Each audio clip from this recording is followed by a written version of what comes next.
Hi అండి, అందరికీ నమస్తే. Welcome to never back. ఈ వీడియో అయితే చాలా స్పెషల్. కనపడుతుంది కదా, మీకే చూస్తానే మీకే అర్థమైపోయి ఉంటుంది. మా ఊరే కాదు, ఏ ఊరైనా కూడా గంగమ్మ జాతర అంటే అదొక సందడి, తెలియని సంతోషం, చెప్పలేము. ఆ సంతోషం ఇంకా ఎక్కువ సంతోషం. ఎందుకంటే 6 ఏళ్ళయింది నేనైతే గంగమ్మ జాతర అప్పుడు పొంగుబాలు పెట్టుకోవటం. పొంగుబాలు పెట్టుకోవాలంటే ఏ గురువారం అయినా ఆదివారం వచ్చినా కూడా పెట్టుకోవచ్చు. కానీ జాతరలో ఊరందరితో కలిసి పొంగుబాలు జరపటం, ఆ సందడిని ఎంజాయ్ చేయటం, అదంతా ఈరోజైతే నాకైతే కుదిరింది. వీడియో అయితే నేనైతే ఒక ప్లాన్ చేసుకున్నాను. ఆ ప్లాన్ దగ్గర చేసుకుందాం అనుకున్నాను, అస్సలు కుదరలేదు. అనుకున్నట్టు ఎన్ని జరిగితే జీవితం ఎలా అవుతుంది మీరే చెప్పండి. ఏది కుదరలేదు. మా అమ్మ ఇంట్లో ఉండి నాకు కొంచెం సాయం చేస్తుంది అనుకుంటే, నాకు తెలియదు ఏం ఎత్తుకోబోవాలని. కొన్ని తెలుసు, కొన్ని తెలియదు. అందుకని చెప్పి మా అమ్మను అంటే, మా అమ్మ అయితే ఈరోజు పనికి అయితే వెళ్ళింది. నాకు తెలిసిన కాడికి నేను ఎత్తుకోవాల్సిన సామాన్లు అయితే ఎత్తుకోపోయినాను అక్కడ పొంగుబాలు పెట్టేదానికి. తర్వాత అయితే మా ఇంటి పక్కన జ్యోతి అక్క అని ఒక అక్క అయితే ఉంటుంది. ఆ అక్క మిడితే అయితే కలిసి అయితే గంగమ్మ కాడికి పొంగుబాలు పెట్టేటప్పుడు కూడా కొంతమంది అయితే సాయం చేశారు. మనోజ్ అని వాడైతే నాకైతే కోడైతే పట్టుకున్నాడు. పవన్ అని వాడైతే కట్లు అయితే ఎత్తుకొని వచ్చాడు. ఎందుకంటే అక్కడ పొంగుబాలు పెట్టేదానికి పొయ్యి అయితే మంటేయాలిగా, కట్లు అయితే తెచ్చాడు. అమ్మవారికి చేసే నైవేద్యం కలిపేదానికి గెంట అయితే మర్చిపోయాను. జ్యోతి అక్క అయితే హెల్ప్ చేసింది, గెంట అయితే ఇచ్చింది. తర్వాత అయితే ఆ నైవేద్యం పూర్తయినాక ఆ కుండకు కట్టేదానికి పసుపు కొమ్ము కావాలనింది. అది నేనైతే తెచ్చుకోలేదు, నాకైతే తెలీదు. ఆ అక్క అయితే ఇచ్చింది. ఎన్నో బాధలు, ఎన్నో కష్టాలు నా జీవితంలో మలుపులు తిరిగినాయి. జీవితమే మలుపు తిరిగింది.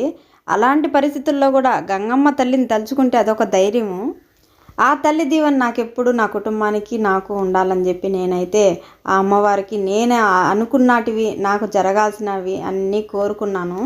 దేవతకైతే నేను ఒకటే మొక్కున్నాను, నాకైతే మనోధైర్యాన్ని అయితే ఇవ్వు తల్లి. ఎలాంటి పరిస్థితులు వచ్చినా కూడా నేను కుంగిపోకూడదు, ధైర్యాన్ని అయితే ఇవ్వు తల్లి అని చెప్పి బలంగా అయితే మొక్కున్నాను. ఇంకంతా అమ్మవారి దయ. ఎన్ని బాధలైనా ఉండాలి, అన్నీ కడుపులో పెట్టుకోవాలి, ముఖంలో చిరునవ్వు ఒకటే ఉండాలని నేనైతే అనుకుంటాను. ఈరోజైతే అమ్మవారికి నైవేద్యం చేసేటప్పుడు నాకు కొంచెం హెల్ప్ చేశారు. ఇక్కడ కనిపిస్తారు కదా యాదవ్ గారు అమ్మాయిలు, ఇక్కడ ఒక సైడ్ ఉంటారు చూడండి. వీళ్ళ సాయం కూడా నేనైతే కొంచెం అయితే తీసుకొని నేనైతే అప్పటికి అమ్మవారి నైవేద్యం సమర్పించి నా పనులన్నీ చేసుకొని ఇక్కడ తర్వాత అయితే వీళ్ళతో కలిసి నేనైతే ఇంటికైతే వెళ్ళాను. మన సబ్స్క్రైబర్స్ అయితే కొంతమంది అప్పుడప్పుడు కామెంట్ చేసేది ఏంటంటే, అక్క మీ ఫ్యామిలీని అయితే చూపించండి అక్క అంటారు. ఫ్యామిలీని అంతా చూపించడం ఇప్పుడైతే వీలు కాదని నేను అనుకుంటున్నాను. మా అమ్మనైతే ఒక వీడియో, ఆవకాయ వీడియో ఉంది కదా, అందులో అయితే మా అమ్మనైతే చూపించాను. ఈ వీడియోలో అయితే మా అమ్మాయిని అయితే చూసేసేయండి. ఇక కాసేపటికైతే వస్తుంది. అక్కడ చూడండి యాదవ్ గారు అమ్మాయిలు ఉన్నారు. వాళ్ళల్లో నేను చిన్నప్పుడు ఎలా ఉంటానో అక్కడ మీకు ఆల్మోస్ట్ అది అర్థమయ్యే ఉంటుంది. చూడండి, వైట్ కలరు లంగావని వేసుకొని ఉన్నది కదా ఒక అమ్మాయి. ఆ అమ్మాయి మా అమ్మాయి. నాకు ఇంకొంతమంది హెల్ప్ చేశారని చెప్పాను కదా, వీళ్ళేను. స్వీటీ, స్పందన, చందన, కిరణమయ్యి, గీతిక, లోహిత, వీళ్ళైతే నాకైతే హెల్ప్ చేశారు ప్రతిదానికి కూడా. టెంకాయ అయితే కొట్టానుగా, ఇక మా అమ్మాయి అయితే వస్తుంది ఇంకా దండం పెట్టుకునేదానికి.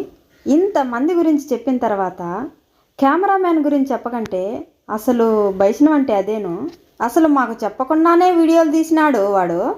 అలాంటి వాడు గురించి చెప్పకంటే ఏమన్నా ఉందా ఇంకా? అసలు వీడియో తీద్దామనే ఆలోచన అయితే లేదు. ఎందుకంటే గంగమ్మ కాడికి పోయినప్పుడు కొంచెం లేట్ అయితే వెళ్ళాను. ఆ వరకే 2 టిప్పులు మా అందరూ చేసుకొని అయితే వెళ్ళిపోయారు పొంగుబాళ్ళన్నీ పెట్టుకొని. నేనైతే లాస్ట్లో వచ్చాను, 9:30కు వచ్చాను. అంత లేటుగా వచ్చాను. ఇలాంటి టైంలో ఎందుకులే వీడియోలు అనుకున్నాను. కెమెరామెన్ పేరు అయితే పోలుబైన సుదర్శన్ అని ఇంటి పేరుతో సహా చెప్పినావు ఎందుకమ్మా అని అనుకుండేరు.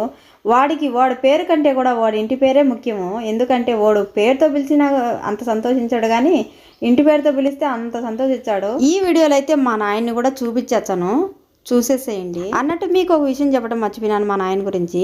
మా నాయనకైతే ఒక కాలు అయితే పని చేయదు, నడసలేడు. కట్లు లేనిదే నడసలేడు. ఎక్కడికన్నా పోవాలంటే ఈ విధంగా సైకిల్ అయితే ఉంటుంది చూడండి, ఇప్పుడు చూపిస్తాను. ఈ విధంగా సైకిల్లో అయితే కూర్చొని ఎక్కడికన్నా పోవాలన్నప్పుడు పోతాడు మా నాయన. ఇప్పుడు టైం అయితే 10:30 అయింది. ఇక్కడ చూడండి అందరూ అయితే వెళ్ళిపోయారు, మేమే లాస్ట్లో ఉన్నాము. జనం అయితే పొద్దున 8 నుంచి స్టార్ట్ అవుతారు రావటము. ఇప్పుడైతే 10:30 పైన అవుతుంది కాబట్టి ఇంకా అన్నం టైం కదా, అందరూ వెళ్ళిపోతూ ఉంటారు. ఊరంతా కలిసి జాతర జరుపుకుంటే మాత్రం ఈ రోడ్లంతా జనాలేను. ప్లేస్ అయితే అస్సలు సరిపోదు. ఇంతకు ముందే 2 మాటలు అయితే జాతర చేయాలని చెప్పి గంగమ్మ జాతర అనుకున్నారంట. ఊర్లో అమ్మవారు ఉండేసరికి జాతర అయితే వాయిదా పడతా వచ్చింది.